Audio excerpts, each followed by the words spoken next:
यं सामगा ध्यानावस्थित तद्गतेन मनसा पश्यन्ति यं योगिनो यस्यान्तं न विदुःसुरासुरगणा देवाय तस्मै नमः। देवाय तस्मै नमः। अध्याय नंबर 9 और श्लोक नंबर 25 पर हम चर्चा कर रहे थे। और लास्ट क्लास में हमने परमात्मा के उपासना प्रसंग पर हम चर्चा लास्ट क्लास में उसके पहले भी कर रहे थे, और उपासनाओं के अलग अलग भाग बताकर वह कौन साधक है जो उस परमात्मा की उपासना करता है जो तीनों गुणों की परिधि से परे है। न वो सत्व गुण में आता है, न राजसिक में आता है, न तामसिक में आता है। वो गुणातीत परमात्मा। तो भगवान में भगवत की बुद्धि रखकर, भगवता की बुद्धि रखकर उनकी आराधना करना, उनके प्रति समर्पण होना, उनकी उपासना करना, ये उसके लिए स्वाभाविक है, सहज है। किसके लिए? जो विरक्त है। जो विरक्त है, सब प्रपंच से विरक्त है, वही उस परमात्मा की, उस भगवान की, उसमें भगवत बुद्धि रखकर वो उसकी उपासना करता है, जो परम विरक्त है। बाकी मैंने लास्ट क्लास में कहा था, देवो उपासना करने वाले बहुत है, वही परमात्मा में देव भाव करके उपासना करने वाले बहुत है। अच्छा, इस विरक्त की, जो वो उस परमात्मा की उपासना करता है जो प्रपंच से परे है, प्रकृति से विलक्षण है, उसकी गति क्या होती है? तो भगवान बोलते हैं, यान्ति मद्याजिनोपि माम। जो मेरा, भगवान कहते हैं अर्जुन, जो मेरा यजन करने वाला है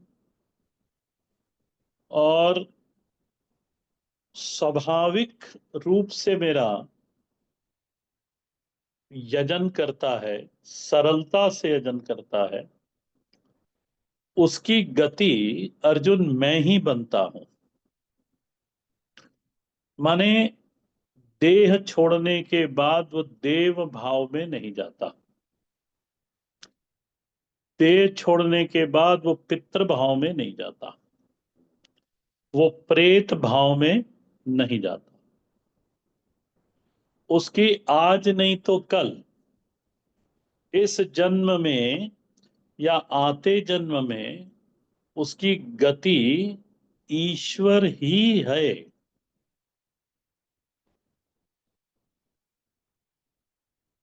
इतना कहने के बाद भगवान आगे कहते हैं कि देखो अर्जुन, मेरी उपासना, वह निर्गुण परमात्मा की उपासना देव उपासना से अधिक सुगम है। वह मेरी उपासना देवो उपासना से अधिक सुगम है। संगति भाष्य देखें, श्लोक नंबर 25 से 26 में जाने से पहले भगवान भाष्यकार एक पंक्ति लिखते हैं, संबंध बनाते हैं 25 से 26 का। न केवलम मद भक्तानाम अनावृत्ति लक्षणम अनंत फलम। भगवान कहते हैं कि देखो अर्जुन, भक्तों के लिए न केवल अनंत फल की प्राप्ति होती है, इतर देवताओं की पूजन करने से जो फल की प्राप्ति होती है वो फल कैसा होता है? शांत होता है, वो अनित्य होता है। और भगवान कहते हैं कि इसलिए मेरा मेरा मेरी उपासना करने से अनंत फल की प्राप्ति होती है। केवल इतना ही नहीं, सुखाराधन च अहम, बल्कि मेरी आराधना बड़ी स्वाभाविक, सरल और सुखद है। बहुत ही सरल है भगवान की। ऐसी उपासना और कहीं हो सकती नहीं।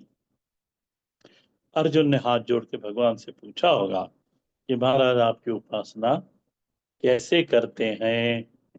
अब देखो, श्लोक नंबर 25 सामने रखना। यहाँ पे जो शब्द कहा गया है मध्याजिनः, अंतिम पंक्ति का अंतिम पद में एक शब्द है मध्याजिनः,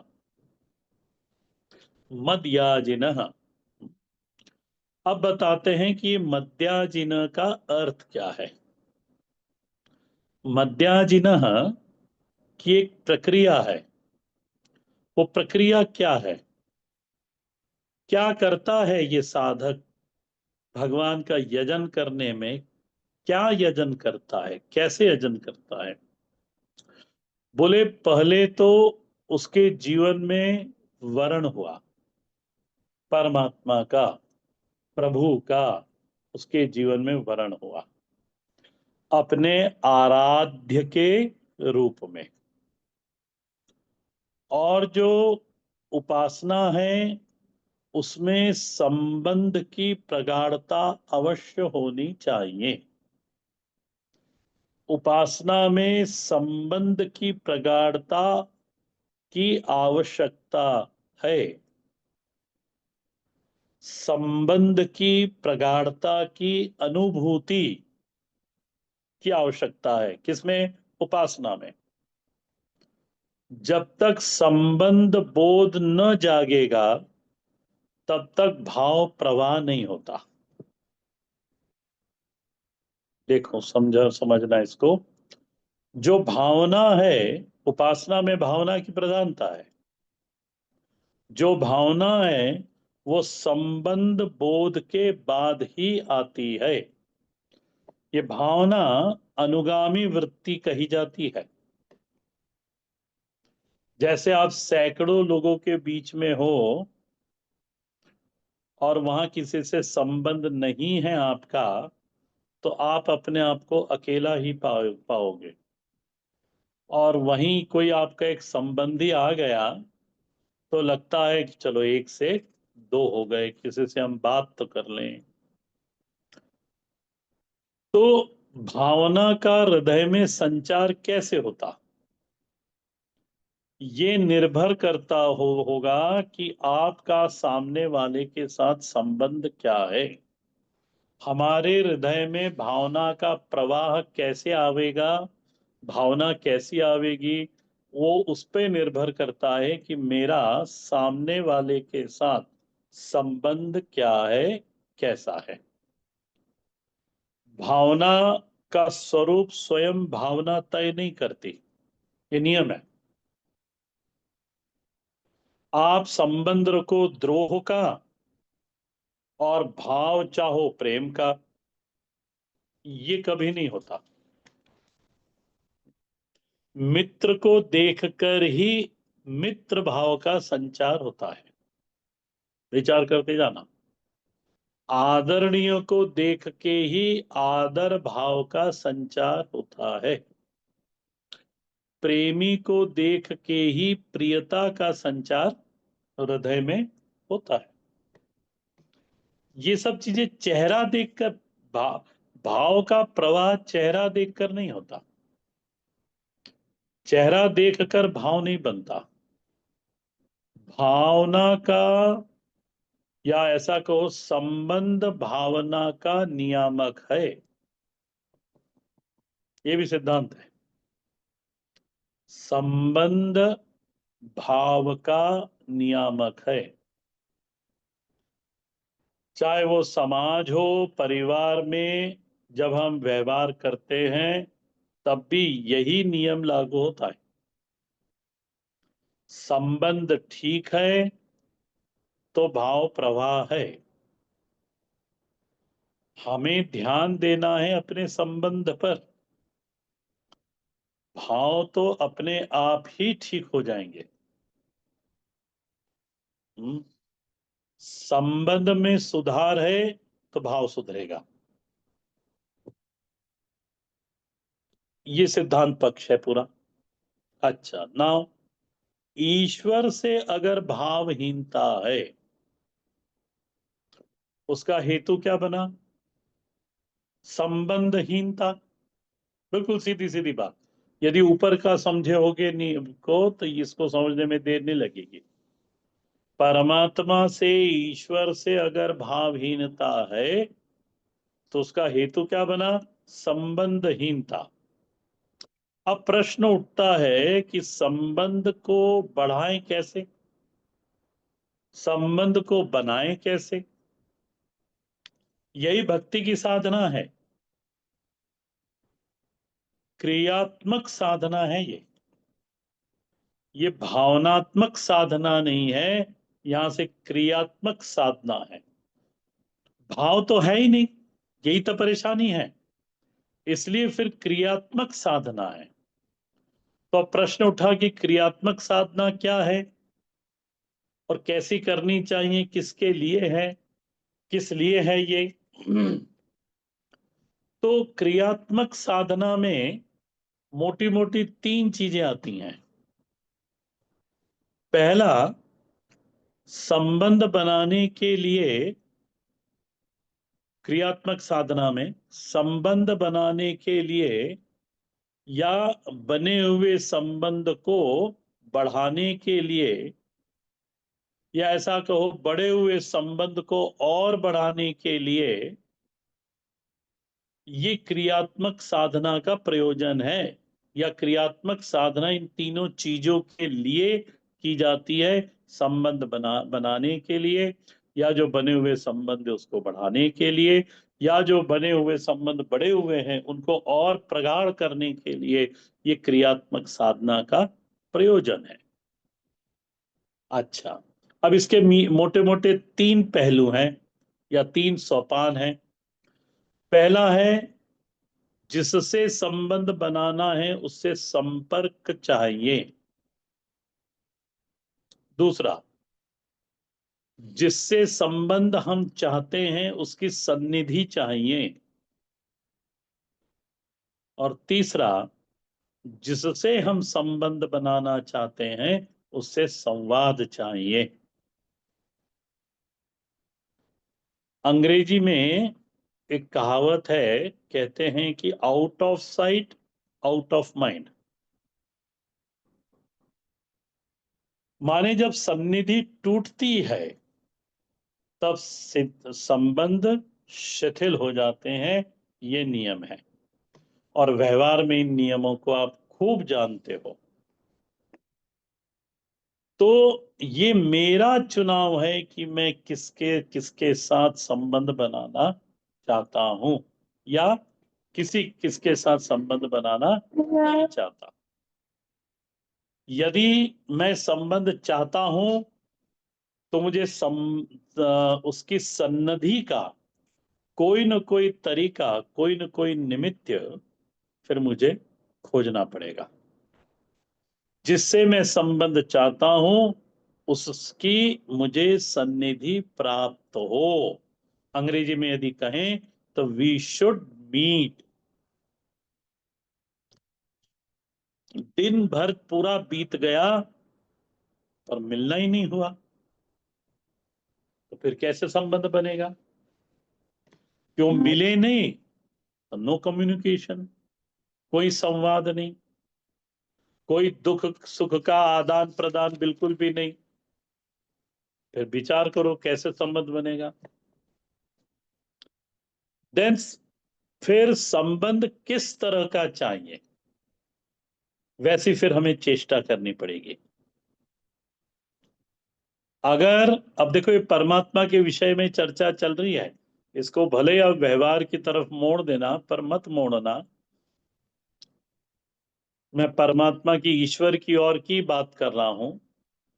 अगर मुझे उनसे उनसे ईश्वर से वात्सल्य चाहिए, प्रेम चाहिए, संरक्षण चाहिए, फिर मेरी चेष्टा भक्त की होनी चाहिए, शिशुपाल की नहीं।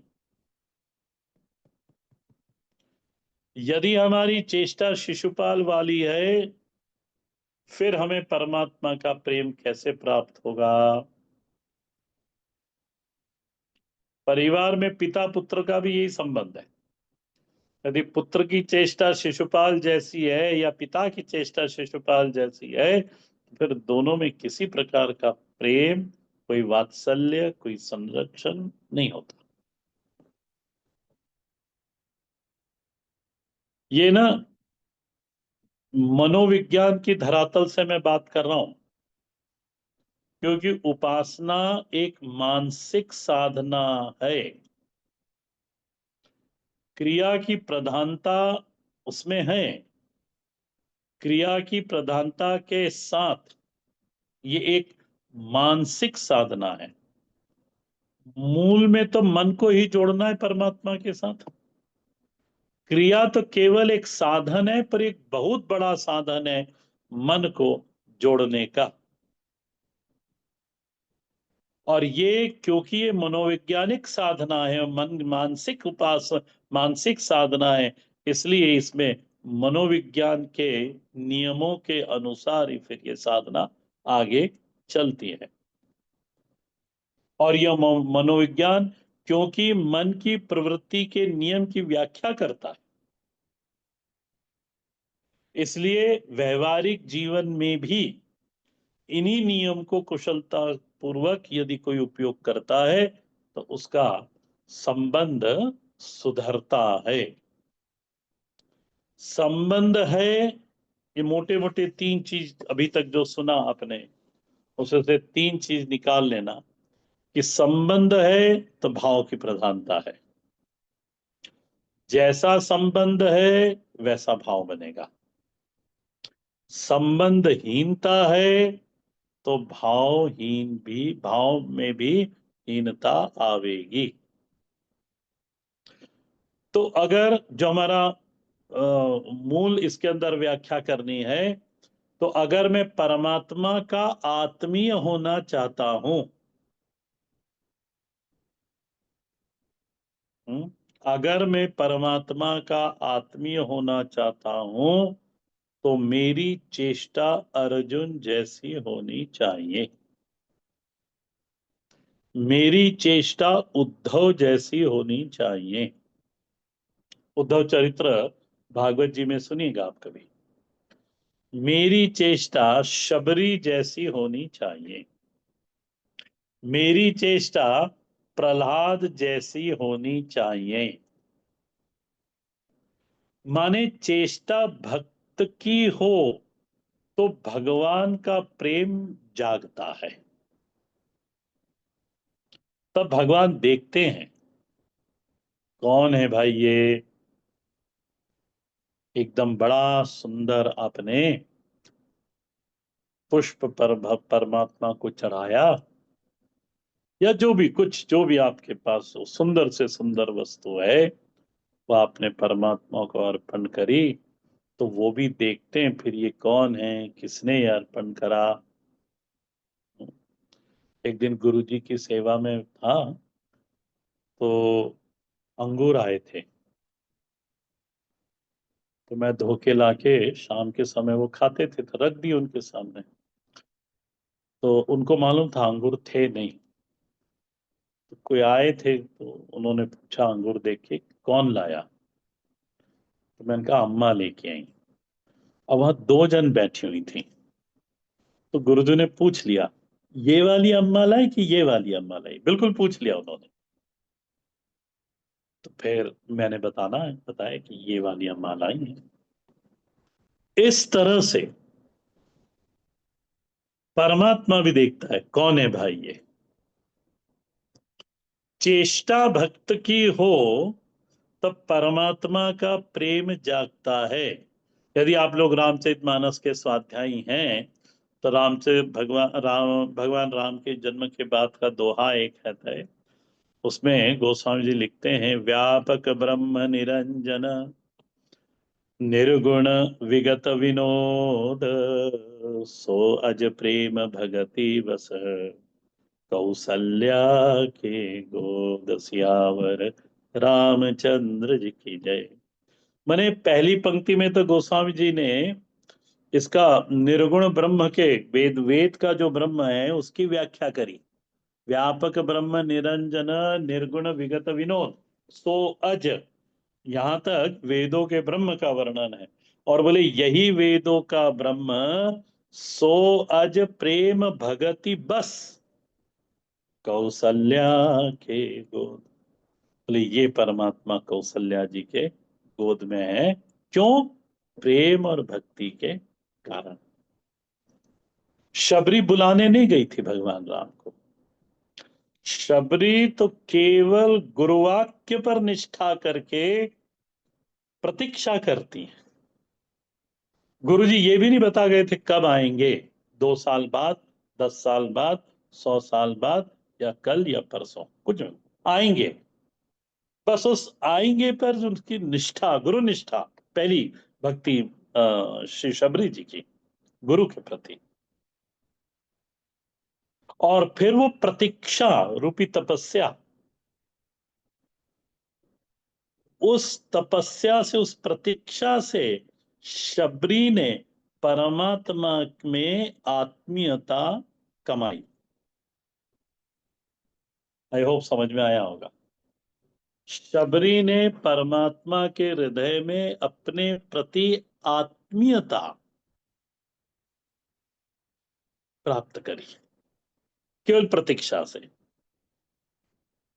भगवान श्री कृष्ण युद्ध के पहले शांति दूत बन के गए थे, तो दुर्योधन ने भोजन का पूरा इंतजाम करा था।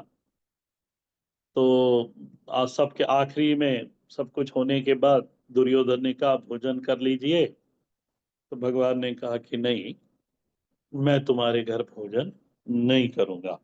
नहीं, बिल्कुल आदर पूर्वक कहे भगवान कहेंगे तो। और वहां पे महाभारत में लिखा है, भोजन करने के 2 नियम है।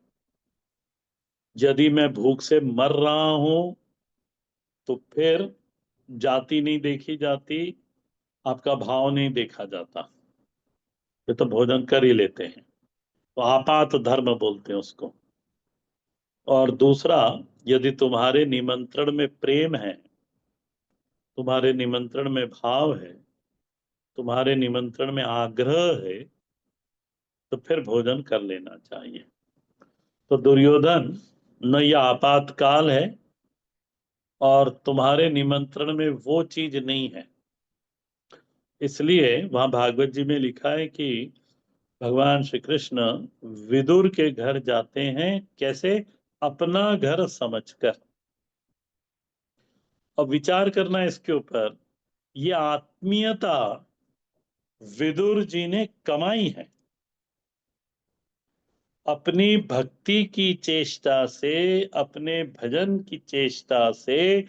उन्होंने परमात्मा के हृदय में अपने प्रति आत्मीयता कमाई है। यही भक्तों की कमाई है, और यही भक्तों को कमाना है। भगवान का स्वभाव कोई प्राकृत स्वभाव नहीं होता, वहां प्राकृतिक कुछ नहीं होता। भक्तों की चेष्टा, भक्तों की प्रार्थना, भक्तों के हृदय के अनुसार परमात्मा में चेष्टा उत्पन्न होती है। हाँ, ये सब साधन जन्य है। भगवान सभी के लिए है और सभी के लिए समान है, सभी के लिए बराबर है।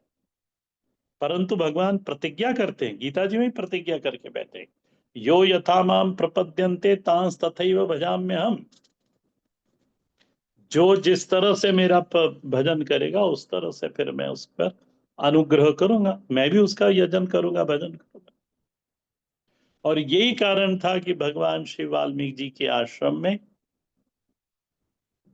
श्री भरद्वाज जी के आश्रम में, मानस से बोलो, अत्रि ऋषि के आश्रम में, अगस्त ऋषि के आश्रम में, बिना बुलाए उनके आश्रम में भगवान जाते हैं। क्यों? अपने भजन से भगवान को अपना बना लिया इन लोगों ने। लक्ष्मण जी को नगर दर्शन करना था, युद्ध भंग, ये धनुष भंग के पहले की कथा है ये। और भगवान श्री राम विश्वामित्र जी से आज्ञा लेकर लक्ष्मण जी को साथ लेकर नगर भ्रमण के लिए जाते हैं। और नगर भ्रमण करते करते करते करते थोड़ा अंधेरा होने लगा, तो वहां पे गोस्वामी जी चौपाई लिखते हैं, कौतुक देखी चले गुरु पाई। वो उसको उसको समझना हो ना उस चौपाई को, तो उसमें उसको ऐसा समझना चाहिए, कौतुक दीख, कौमा लगा लेना फिर मन से, चले गुरु पाही। अंधेरा हो गया था, तो गोस्वामी जी लिखते हैं, जानी विलंब त्रास मन माही। जानी विलंब, देर हो गई, गुरु जी नाराज होंगे। गुरु जी नाराज होंगे, देर हो गई, हमने यही अंधेरा कर दिया। पुराने पिता लोग ऐसे ही थे, अंधेरा होते होते बालकों को कहा अपने अपने घर आ जाओ, बच्चे सब घर चले जाते थे।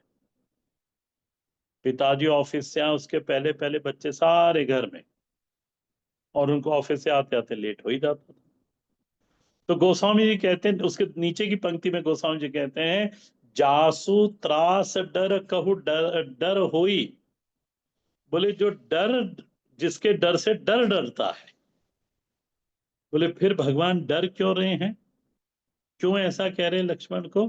तो गोस्वामी जी आगे लिखते हैं, भजन प्रभाव दिखावत सोई। विश्वामित्र का जो भजन है उसके प्रभाव को दिखाने के लिए वो कहते हैं कि जान विलंब त्रास मन माही। लक्ष्मण, देर हो रही है, गुरुजी नाराज होंगे, तो गुरुजी के पास चलना चाहिए। तो क्यों गए परमात्मा? कोई देर हो गई से उसके लिए नहीं गए, उनका भजन का प्रभाव था, भजन प्रभाव दिखावत सोई। परमात्मा विश्वामित्र जी के भजन का प्रभाव दिखाने के लिए अब हमें चलना चाहिए उनके पास। ठीक इसी तरह यदि कोई साधक, कोई भक्त अपने भजन को इतना बढ़ावे, बलात् परमात्मा महाराज खींचा चलाता है। तो यहां पर जो उपासना है, हमें सबसे पहले परमात्मा से संबंध बनाना है। संबंध बनाने की प्रक्रिया में स्वयं को डाल देना है। कैसे डालना है? तो चेष्टा हमारी भक्त की हो, मनोभाव हमारा भक्त का हो, हमारा भाव, हमारी मुद्रा, हमारी हरकतें भक्त की हो, वाणी भक्त की हो, सन्निधि परमात्मा की हो, संवाद हो उससे, वरण हो, इतनी चीजें होगी तभी संबंध बनता है। चाहे आप भगवान की बात कर लो अध्यात्म क्षेत्र में, भक्ति साधना में, या तो फिर समाज में भी यही नियम चलता है हमारा। और सन्निधि का जो सबसे बड़ा हेतु बन रहा है वो है सेवा। सेवा एक ऐसी चीज है जो परमात्मा से मिलने का निमित्त बना देती है, सन्निधि प्राप्त होने लग जाती है। हम गुरुजी की कुटिया साफ करते थे, तो उस हर ब्रह्मचारी की ड्यूटी लगती थी, तो हम मेरी भी लगी 1 महीने की। उतनी देर गुरु जी से उतनी देर बात भी हो जाती थी, वो पूछ भी लेते थे। और स्वामी पुरुषोत्तम जी की सेवा मेरे मेरे को बहुत मिली, तो वो हंसी मजाक भी कर लेते थे। स्वामी जी बड़े विनोदी थे, तो हंसी मजाक भी कर लेते थे। तो सन्निधि का हेतु क्या? बोले सेवा। साधन, साधना का हेतु जानना चाहिए, सेवा, और वहीं से संवाद होता है। परमात्मा हमारे मनोभाव को देखता है। जब सेवा होती है ना, सन्निधि प्राप्त हुई, तब परमात्मा हमारे मनोभाव को देखता है, और जो भक्त है वो परमात्मा के मनोराज को देखता है। तब धीरे धीरे धीरे भक्त का भक्त को परमात्मा से प्रेम होता है, और उस प्रेम होता है का अनुभव का अर्थ क्या? उसको मालूम पड़ने लगता है कि मेरे से परमात्मा प्रेम करते हैं, ये अनुभव होने लगता है। मुझे प्रेम मिल रहा है, मुझे संरक्षण मिल रहा है। ये एक अमृत अनुभूति है। और दूसरी अनुभूति भी है कि मैं तिरस्कृत अनुभव करता हूं, ये भी एक अनुभूति। और जो इस सन्निधि, मैं अपने अनुभव से बोल रहा हूं और आचार्यों के बल से बोल रहा हूं, कि इस सन्निधि के लिए जो समर्थ से समर्थ साधना है, आचार्यों द्वारा कही गई, आचार्यों के द्वारा की गई जो साधना है, वो है पूजा, प्रतीकोपासना। वहां क्रिया भी है। धीरे धीरे धीरे वो क्रिया मन को जोड़ देती है उस परमात्मा से। इसलिए आपने वो जो प्रश्न उत्तर जब होते हैं, तो मैंने कहा भी था, किसी का प्रश्न था, तो मैंने कहा था पूजन करके वहां थोड़ी देर बैठो, उनको देखो। वो देखना क्या है? मन जुड़ता है उनसे। केवल एक मैकेनिकल मत करना कि लिया, उठाया, जल डाला, और जैसे तैसे चंदन घोल दिया, और एक आधा कोई फूल मिला वो डाल गया था फूल वाला, एक वो चढ़ा दिया, और वो प्लास्टिक की बोतल में मिश्री भरी हुई है पड़ोस में, वो कटोरी में 4 मिश्री रख दी, भगवान को अगरबत्ती लगाई, लगी नहीं लगी, और बस उठ गए, हो गई पूजा। देखिए, काम था, काम हो गया हमारा। ना ना, ये काम नहीं है। उसको भाव से करें कि हम भगवान की पूजा कर रहे हैं, हम मूर्ति की पूजा नहीं करते। सनातन धर्म में मूर्ति पूजा नहीं है, हम परमात्मा की पूजा करते हैं। ठीक है, इसी प्रसंग को फिर आगे बढ़ाएंगे। तब हम 26 वाले श्लोक पर हम आएंगे। 26 वाले श्लोक को समझने के लिए इतनी सारी प्रक्रिया से गुजरोगे, तो 26, 27 वाले और 28, ये 3 जो तो श्लोक हैं, इनको आप समझ पाएंगे। इसको आगे कक्षा में हम लोग देखेंगे। यदि कोई प्रश्न हो तो बताइए। स्वामी जी, एक प्रश्न है। हाँ, बोलो महाराज। स्वामी जी, आपने कहा था कि अ, जो गुण है भगवान से आने वाले, जो हम्म। निरभिमानी है या हम्म। निर्माण है या विनय भी बोला था मैंने, विनय हाँ। भी है या सत्य प्रियता है, जी। तो ये गुण सिर्फ उन्हीं में आते हैं, या जिनके पास सत्व गुण है, और जो जो गुणी है गुण, उनके पास भी विनय का गुण तो है ना? आपने यदि देखा होगा, आपने सुना होगा, तो मैंने वहां कहा था कि ये प्रकृति के गुण नहीं होते, प्रकृति के नहीं है। हाँ, ठीक है। ये परमात्मा से आते हैं। और जो आप बोल रहे हो कि विनय तो उन लोगों में भी होता है, हम्म।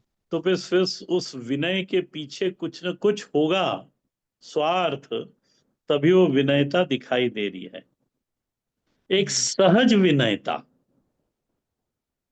हम्म, परमात्मा की है, जिसके पीछे कोई कारण नहीं है, कोई हेतु नहीं है।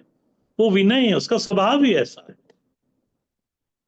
ये हाँ, एक विनय ऐसी होती है कि मैं विनय करनी पड़ती है क्योंकि मेरा काम है वहां पर। इन दोनों में अंतर देख लेना। और जो हम्म, सहज स्वभाव से विनय है, वो परमात्मा की तरफ से है। हम्म, जैसे आपने वो कथा सुनी होगी कि एक महात्मा जीव को, वो बिच्छू को बचाने के लिए बार बार निकालता था, बिच्छू डंक मारता था। हम्म, हम्म। तो अब वो जीव के प्रति जो करुण भाव है, वो जो महात्मा के भीतर आया, वो परमात्मा का भाव है, हम्म, वो प्रकृति का नहीं है। इस तरह से। हम्म। हाँ जी, हाँ जी। जी, समझ में आया अभी। और कोई, और कोई प्रश्न कुलकर्णी जी? नहीं जी, जी यही था एक प्रश्न। जी जी। कोई नहीं है फिर। हाँ। आपदां पर हर्तारं दातारं सर्वसंपदां लोकाभिरामं श्रीरामं भूयो भूयो नमाम्यहम्। रामाय रामभद्राय रामचंद्राय वेदसे रघुनाथाय नाथाय सीताया पतये नमः। दक्षिणो लक्ष्मणो यस्य वामे च जनकात्मज पुरतो